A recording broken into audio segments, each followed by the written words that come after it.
हवाई अड्डा के लेकर के लोगों को तमाम तरह के हाँ, उसमें तो मैं लगा हूँ, जी जान से लगा हूँ कि जितना जल्दी उसकी शुरुआत हो जाए। सांसद निधि से 30 लाख रुपए देकर उसका पिलरिंग करा रहा हूँ कि पिलर उड़ान योजना में शामिल हो चुका है। वो उड़ान योजना है, केंद्र सरकार की योजना है जिसमें उड़े देश का आम नागरिक है। वयोश्री योजना जिसका अभी 11 से 23 तक उसके रजिस्ट्रेशन के लिए हर एक प्रखंड में प्रोग्राम चलाया गया है। सूत्रधार हमारे परम आदरणीय माननीय मुख्यमंत्री जी ही हैं।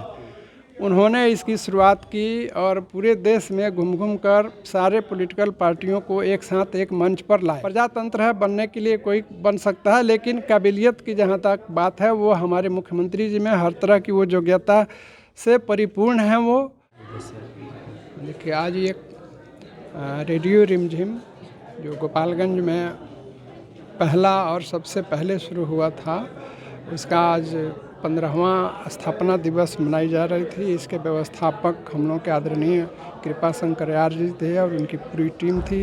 उनके द्वारा ये आयोजन किया गया था। उसमें हमें मुख्य अतिथि के रूप में बुलाने का उन्होंने हमें सम्मान दिया और हमें सौभाग्य प्राप्त हुआ। इसके लिए मैं उनको धन्यवाद देता हूँ एवं आभार व्यक्त करता हूँ। और रेडियो रिमझिम के बारे में यहाँ आने पर पता चला कि ये बहुत आगे जा चुका है और ये बिहार ही नहीं, अपने पूरे देश में एक भारत सरकार के द्वारा पुरस्कार भी प्राप्त कर चुका है। इसलिए आज हम लोग भी यहाँ के श्रोताओं को, यहाँ के बच्चों को और उन लोगों के उत्साह को प्रोत्साहित करने के लिए हम लोग यहाँ उपस्थित हुए और सब बच्चों को भी सम्मानित किया गया, जिसमें इसमें जितने रेडियो रिमझिम में प्रोग्राम में उसके कॉन्टेस्ट में भाग लिए थे, उस सब लोगों को सम्मानित किया गया।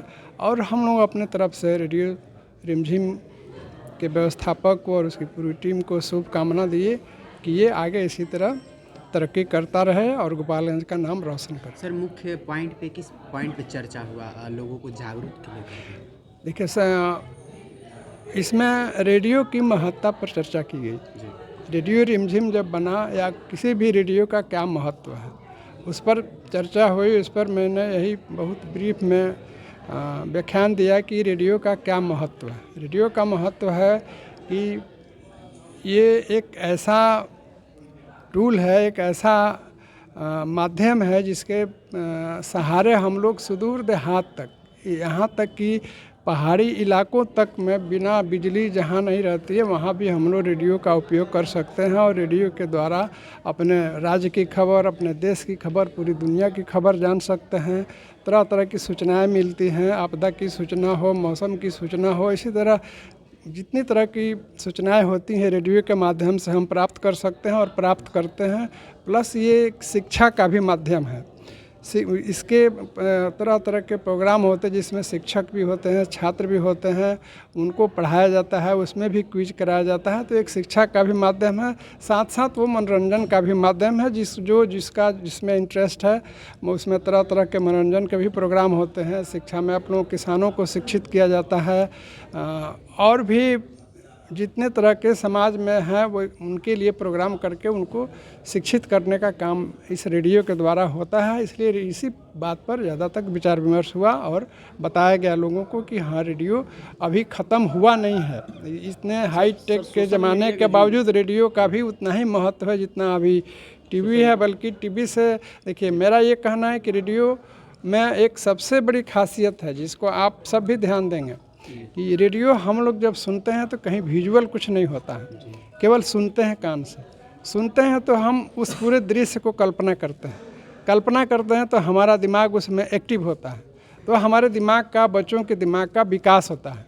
इसलिए रेडियो के सबसे बड़ा इसका महत्व वही है कि हमको सोचने की शक्ति पैदा करता है, हमारी कल्पनाशीलता बढ़ाता है।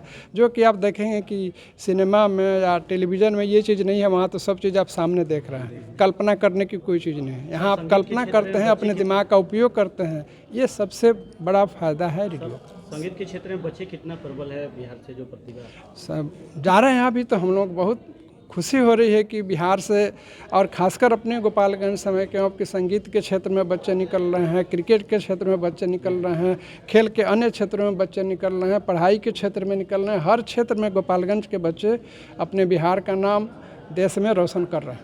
सर 22 जनवरी को राम मंदिर का प्राण प्रतिष्ठा, इस पर क्या कहेंगे?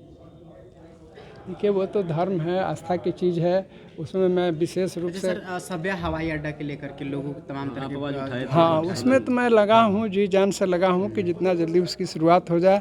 अभी उसकी सीमांकन के बाद उसका बाउंड्री के लिए, बाउंड्री तो अभी तत्काल संभव नहीं, इसलिए कि बहुत पैसा उसमें खर्च है, करोड़ों का खर्च है केवल बाउंड्री के लिए। इसलिए तब तक सरकार के पास, केंद्र सरकार के पास पैसे की कमी थी, तो मैं अपने सांसद निधि से 30 लाख रुपए देकर उसका पिलरिंग करा रहा हूँ कि पिलर गाड़ दिया जाए। तो हाँ जी आ गया फिर तो सर बाद में होना नहीं है। नहीं ये कौन कहा आपसे बात? आने वाला समय में फिर क्या होगा? बिल्कुल होगा, उड़ान योजना में शामिल हो चुका है वो। उड़ान योजना है केंद्र सरकार की योजना है जिसमें उड़े देश का आम नागरिक, तो उसमें जो भी एयरपोर्ट है रिडंडेंट जो पड़ा हुआ है बेकार में बरसों से, तो उसको चालू करने की ये सरकार की नीति है। उसी नीति के तहत इसको उड़ान योजना में मैंने शामिल करा दिया। भागदौड़ मेहनत करके संसद में सवाल उठा के मंत्रियों से मिल के मैंने जितना उसमें हमको मेहनत करना था करके उड़ान योजना में शामिल कर लिए। वो जो एक कठिन काम था उड़ान योजना में शामिल हो गई, तो ये आज नहीं तो कल इस योजना को और इस एयरपोर्ट को चालू होना है। बाकी उसमें आप जो तकनीकी प्रक्रियाएं देखिए, रक्षा मंत्रालय का ज़मीन है, नागर विमानन को चलाना है और बिहार सरकार को देखरेख करना है, तो ये 3 मंत्रालय का इसमें काम है। तीनों को मैंने आपस में कोऑर्डिनेट करके और इस काम को आगे बढ़ाना है, इसलिए थोड़ा ये टफ काम है, लेकिन हम लोग बहुत कम समय में बहुत आगे निकल गए हैं और आगे ये काम होगा, ये तो निश्चित है। सर एक और आपके द्वारा एक कार्यक्रम चल रहा था हर प्रखंड वाइज जो 60 से प्लस दिव्यांग लोग हैं, हाँ। तो एडीपी योजना वाला हाँ देखिए, दिव्यांग भाइयों के लिए तो 2 योजना मैं ऑलरेडी चला चुका हूँ, और ये वो एडीपी योजना थी। ये है वयोश्री योजना, जिसका अभी 11 से 23 तक उसके रजिस्ट्रेशन के लिए हर एक प्रखंड में प्रोग्राम चलाया गया है रजिस्ट्रेशन के लिए। उसमें है जो 60 साल से ऊपर के वृद्ध व्यक्ति हैं, उनको जिस चीज़ की ज़रूरत है, किन्हीं को छड़ी की ज़रूरत है, किन्हीं को क्रच की ज़रूरत है, किन्हीं को चश्मे की ज़रूरत है, किसी को कान कम सुनाई देता है तो कान के औजार की ज़रूरत है, किसी को दांत में दिक्कत है तो दांत मैंने आर्टिफिशियल दांत की ज़रूरत है। जिसको जो ज़रूरत है उसके लिए कैंप लगाया गया, कैंप करके सर्वे किया गया, रजिस्ट्रेशन हुआ। अब वो उपकरण गया है भारत सरकार में, वो सारा ऑर्डर में है। मैं संभवतः उसको फरवरी के मिडिल में उसका बंटवारा होगा, उसका कैंप शुरू होगा, फिर ब्लॉक वाइज कैंप करेंगे। तो इधर कीजिएगा, इधर इनके नहीं हम सब रिमझिम पे बोलिए ना सर, रेडियो उम्मीदवार के लिए प्रधानमंत्री भाई इंडिया के संयोजक और इंडिया के सूत्रधार हमारे परम आदरणीय माननीय मुख्यमंत्री जी ही हैं। उन्होंने इसकी शुरुआत की और पूरे देश में घूम कर सारे पॉलिटिकल पार्टियों को एक साथ एक मंच पर लाए, और पहली मीटिंग आप भी जानते हैं कि बिहार में मुख्यमंत्री जी ने कराया। तो हम लोगों की ये मांग है, हम लोग की इच्छा है कि सबसे पहले तो उनको इसका संयोजक बनाया जाए, और उनके इतना अनुभवी आज के डेट में देश में कोई वैसा नेता नहीं है जो कि प्रधानमंत्री का पद बखूबी संभाल सके। प्रजातंत्र है, बनने के लिए कोई बन सकता है, लेकिन काबिलियत की जहाँ तक बात है वो हमारे मुख्यमंत्री जी में हर तरह की वो योग्यता से परिपूर्ण हैं, वो अनुभवी हैं, विजनरी हैं, इसलिए उनको प्रधानमंत्री पद का भी उम्मीदवार घोषित करना चाहिए इंडिया को।